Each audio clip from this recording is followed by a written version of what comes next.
Hi everyone. Good evening. How's it going? Great. Good. My name is Tina Allen. I'm the director of the Middle Eastern Student Center, and I want to thank you all so much for being here. I know you're so excited to hear Reza Aslan speak and give his lecture about Islamophobia. Before we begin, I want to say a few words about the MESC. As some of you may or may not know, we are kickstarting our Middle Eastern Student Week this week. This is one of our first events, and we're so excited to have you all here today.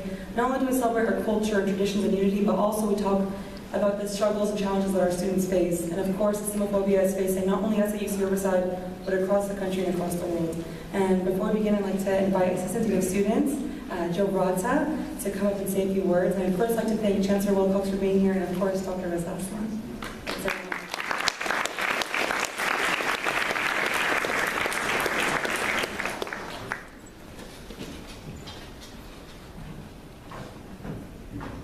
Good evening, everybody. How's it going?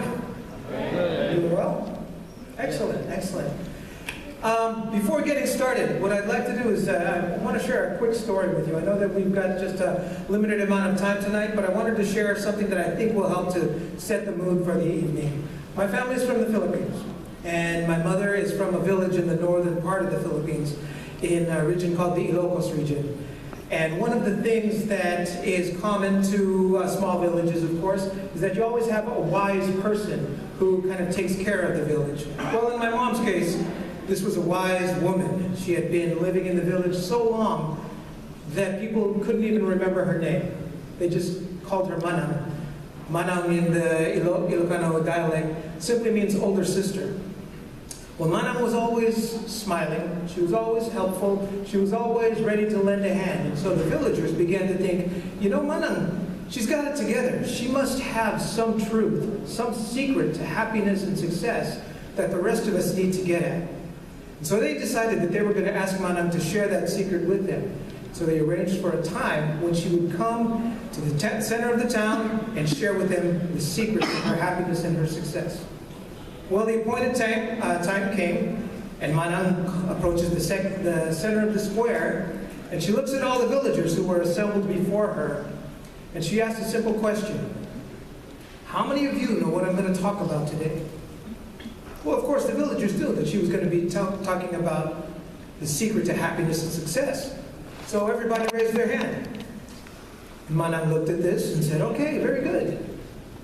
And she left. Yeah, it was weird. And so the villagers thought, wow, this is going to be some good secret. Manang really wants us to work for it, right? And so they came up with a plan, and they invited Manang to come back one more time. And at the appointed date and time, Manang asked the very same question. How many of you know what I'm going to be talking about today? This time the villagers had a plan, right? Nobody raised their hand. And so Manang says, well, if you don't know what I'm going to talk about, you won't understand it. And so she left. Very strange, very strange. But it told the villagers, man, this has really got to be a good secret. We really got to work for this. There's some wisdom here that we need to have. So one more time they tried, but this time they had a better plan. At the appointed date and time, when Manang asked her question again, because you all know she asked her question again, right? They had a plan. Manang asked them, how many of you know what I'm going to be talking about today? This time, half the villagers raised their hands, the other half didn't. And Manang looked at this and said, very good, very good. Those who know, tell those who don't. I'll shoot them again. And so what's the point of all of this? There's no secret. Sometimes all it takes is there to be a willingness for people to talk to one another, for those who have something on their minds to share it with those who don't, and for those who are having a question to ask the question. When it comes down to things like Middle Eastern Week, when it comes down to the work of our ethnic and gender programs, of making diversity work for us here at UC Riverside, sometimes that's what it takes. It takes the willingness to bring new voices into the conversation. It takes a willingness to create an environment where those of us who have a question can talk to those who may have an answer and have the expectation that the dialogue occur. That's at the core of what we're trying to accomplish with Middle Eastern Week. That's what is at the core of the kind of campus culture we are trying to create here at UC Riverside. It is my pleasure to invite to the podium somebody who is leading us through this dynamic effort, somebody who comes to us with a history of working hard to create opportunities to open up dialogue, to engage one another, to make sure that we are not just staring at one another, we're not just numbers in a pie chart or a graph someplace, but rather our diversity is one in which opportunities to engage one another exist on a daily basis. Ladies and gentlemen, please help me welcome Chancellor Kim Wilcox.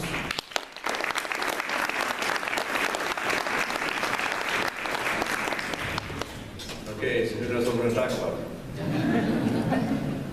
Thanks, Joe, and I'll be brief. I mostly want to give a shout out to everybody involved in the Middle East Student Center. It is remarkable. When I'm out talking around the country about UCR, how great it is and how great all of you are, I oftentimes comment on the center. Why? Because it's relatively rare in America. It's rare because it's a place that is defined not by things that separate, but things that unite. It's a place where students come together and talk about their cultures, their traditions, their arts, their languages. Check it again. Cultures, plural, traditions, plural, languages, plural. But they talk about their history, singular. They talk about a set of peoples defined geographically in large part, and a history that ties them together. And in that place, on our campus, special things happen. And tonight's event, with a room full of people, is one part of the legacy of that center. So mostly I want to give a shout out to everybody involved in the Middle East Student Center. And for those of you who haven't been part of it, I encourage you to be part of it and become part of it, because it really is a special part of UCR. Thanks again. Now you know what I was going to talk about, so next time you can raise your hand. Thanks.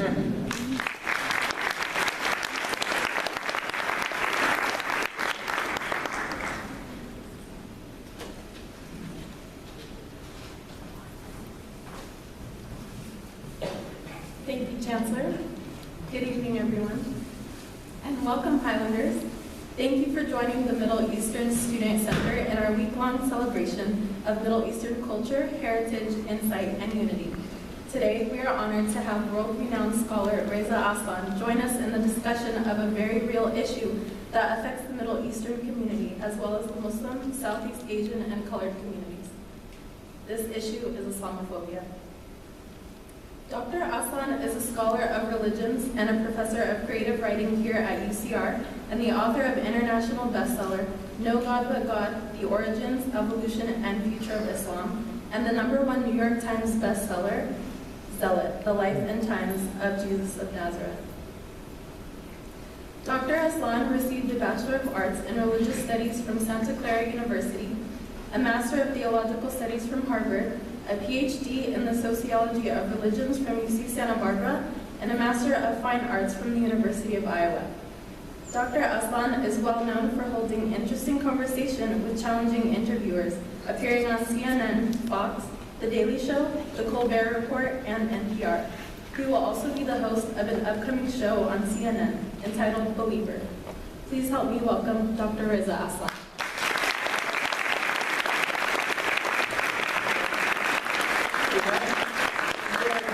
Screensaver off of this. Thank God it wasn't my photographs. It's nice to see you here. Thank you, Chancellor Wilcox, and thank you everyone else for coming out here for Middle Eastern Week. This is really exciting. I appreciate the fact that the organizers of this event worked so hard, not just to put this whole week together, but to put tonight together. They worked around my crazy schedule. I said, I'd be happy to do this, but I literally have to drive from here to the airport and get on a plane to another country. So this is going to be like me speaking as fast as I possibly can, and then I'm going to have to run away from here. But hopefully we'll have at least a few minutes at the end of this talk for a conversation about this larger topic of the impression, the presentation of people of Middle Eastern descent or of Islamic religious faith in the United States, and the rise of what has been termed Islamophobia. This is, of course, not just an academic issue for me, it's a personal issue for me as a Middle Eastern, as a Muslim. I came to the United States in 1979. I was born in Iran, and my family fled the Iranian Revolution and came to the United States, came to actually the Bay Area of California in the early 80s. Obviously, a lot of you students don't remember the 1980s. This was the height of the Iran hostage crisis. It was not exactly the best time in the world to be either Iranian or Muslim in America, as opposed to now when it's fantastic. Awesome now.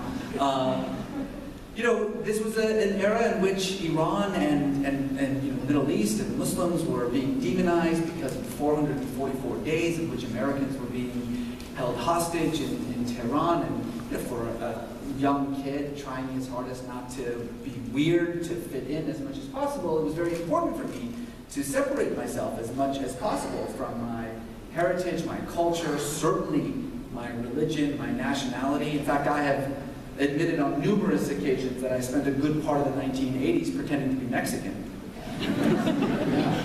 Which, by the way, tells you how little I understood America.